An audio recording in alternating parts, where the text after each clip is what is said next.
বাক্সা জিলাৰ উত্তৰ অঞ্চলত দৈনিক হাতী মানুহৰ সংঘাত অব্যাহত আছে আৰু দৈনিক শতাধিক হাতী এই গাঁওসমূহত প্ৰৱেশ কৰি এই অঞ্চলৰ ৰাইজক আতংকিত কৰাৰ লগতে নিদ্ৰা হৰণ কৰিছে।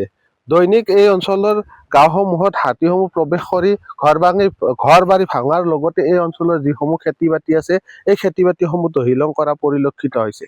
মোৰ লগত এই অঞ্চলৰ কেইগৰাকীমান স্থানীয় ব্যক্তি আছে। মই তেখেতসকলৰ পৰা জানিব বিচাৰিম কেনেধৰণৰ সমস্যাৰ সন্মুখীন হৈছে আপোনালোকে। সমস্যা আমি বহু বছৰ ধৰি সমস্যা পাই আছোঁ। যোৱা বছৰত অলপ কম হৈছে। এই বছৰত আমি বেছিভাৱে সমস্যা দেখা গৈছে। যোৱা ৰাতিৰ বেছিভাৱে সমস্যা পাইছে যিও হাতীয়ে জুই থকাৰ পিছত খেদি অহাহেন এনেকুৱা পাইছে। যোৱা দিনত এনেকুৱা পোৱা নাছিল। আমি খেদি হাতীয়ে যোৱা আছিল, কিন্তু যোৱা ৰাতিটো আমি খেদিব নোৱাৰিলোঁ। আমাৰ এই অঞ্চলত বহুত ঘৰ ভাঙছি, খেতি ধান খাইছে। আমাৰ এই ঠাকুৰকুছি গাঁৱত দুজন ঘৰৰ বেৰা ভাঙিছে আৰু আমাৰ অঞ্চলৰ কাষতো পকীয়া ঘৰ এইটোও ভাঙিছে। আমি ভয় খাব লগা হৈছে, কিয়নো আমাৰ এতিয়া চৰকাৰে আমাক একো ব্যৱস্থা কৰি দিয়া নাই। আমাক কিবা চলাৰৰ ব্যৱস্থা এতিয়ালৈকে আমি পোৱা নাই। এতিয়া আমাক খবৰে পোৱা নাই। এতিয়া বৰ্তমান চলি থকা চৰকাৰ এতিয়া আমাক যিয়ে নহওক ৰাইজৰ অনুৰোধ, আমাক অলপ ব্যৱস্থা কৰি দিলে আমি ভাল পাব।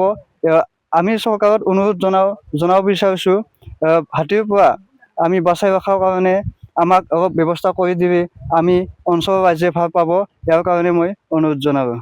হয়, মোৰ লগত আৰু এগৰাকী ব্যক্তি আছে। মই আপোনাৰ পৰা জানিব বিচাৰিম কিমান হাতী আহে আৰু কেনেধৰণৰ ৰাইজে কেনেকে মুখামুখি হৈছে বৰ্তমান।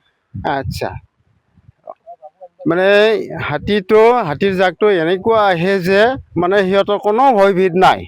সিহঁতে মানুহক এনেকুৱা খেদা হৈছে যে আগৰ দলবিলাক আহিলে মানুহক ভয় কৰি গৈছিল, কিন্তু এতিয়াৰ যেনেকুৱা জাক জমক আহে মানে মুঠে ভয় নকৰে মানুহক। কিমানটামান আছে হাতী?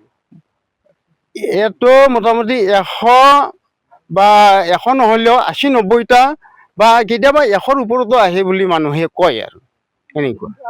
কিন্তু আজিৰ জাকটো বেছি।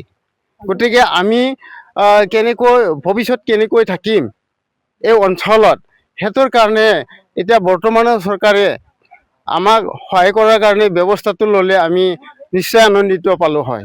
ইয়াৰ কাৰণে মানে এতিয়া আমি অপেক্ষা কৰি আছোঁ। ৰাতি কেনেকুৱা ব্যৱস্থা কৰে আপোনালোকে? ৰাতিটো আমি ব্যৱস্থাটো কি, এই জুই ধৰাই আমাৰ ব্যৱস্থা। কোনো মানে অস্ত্ৰ শস্ত্ৰ নাই, আৰু অস্ত্ৰইদি সিহঁতক আঘাত কৰিলেতো আমাৰ দোষ হ'ব। গতিকে আমি সেইটো কৰিব নাযাওঁ আৰু কৰিবও নোৱাৰোঁ, ওচৰতে যাব নোৱাৰোঁ। গতিকে সেইটোৰ পৰা আমি খুব কৰি আছোঁ আৰু। বন বিভাগে কিবা ব্যৱস্থা লৈছে নেকি বা আপোনালোকক কিবা সহায় সাহায্য কৰিছে নেকি? নাই, এতিয়ালৈকে আমাক বন বিভাগে কোনো মানে সহায় সহযোগ কৰা নাই আৰু ব্যৱস্থা লোৱাটো আমি মানে পোৱা নাই, ব্যৱস্থা লোৱা নাই। এতিয়ালৈকে আমি অপেক্ষা কৰি আছোঁ কি চলাৰৰ ব্যৱস্থা দিলে বা ফৰেষ্টাৰ আহি খেদিলে, সেইটো আমি অপেক্ষা কৰি আছোঁ, কিন্তু নাহে। হাতীটো কোন ফালৰ পৰা আহে? হাতীটো পগলা নদীৰ পৰা আহে, পূব চাইডৰ পৰা আহি পেলাই ছিন্ন ভিন্ন সিহঁতে পালটো মানে ফালৰি কাটি পেলাই যাব খোজে। এই মানুহৰ আতংকিত যিটো দেখা পায়, সিহঁতে মানে খুব সুবিধা পায় আৰু কি, ঘৰে ঘৰে যাব খোজে আৰু গাঁৱত যাব খোজে। যাই পেলাই কাৰোবাৰ ধানৰ ভঁৰাল বা মুঠতে আৰু খোৱা বস্তুটো বিচাৰি কৰি যাই পেলাই সিহঁতে খাব ধৰে। মুঠতে ৰাতি শুব নোৱাৰা অৱস্থা আপোনালোকৰ? নাই, ৰাতিটো শুব নোৱাৰোঁ। এতিয়াতো টোপনি ক্ষতিয়ে, আমাৰ চবৰো টোপনি ক্ষতি ৰাইজৰ। গতিকে খুব মানে বিবেচনা কৰি চালে এতিয়াৰ বৰ্তমান চৰকাৰে নিশ্চয় আনন্দিত পালোঁ হয় আমি।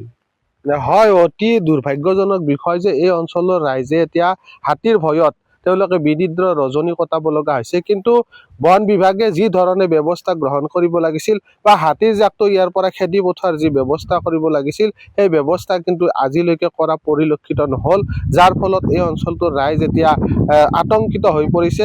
কাৰণ দৈনিক শতাধিক হাতীয়ে এই অঞ্চলটোত প্ৰৱেশ কৰি উপদ্ৰৱ চলাই আহিছে। এওঁলোকে স্থায়ী সমাধান বিচাৰিছে যাতে হাতীৰ জাকটো দূৰলৈ পঠাই এই অঞ্চলটো অন্তত শান্তিৰ এক বাতাবৰণ সৃষ্টি কৰাৰ ক্ষেত্ৰত বন বিভাগে পদক্ষেপ গ্ৰহণ কৰে।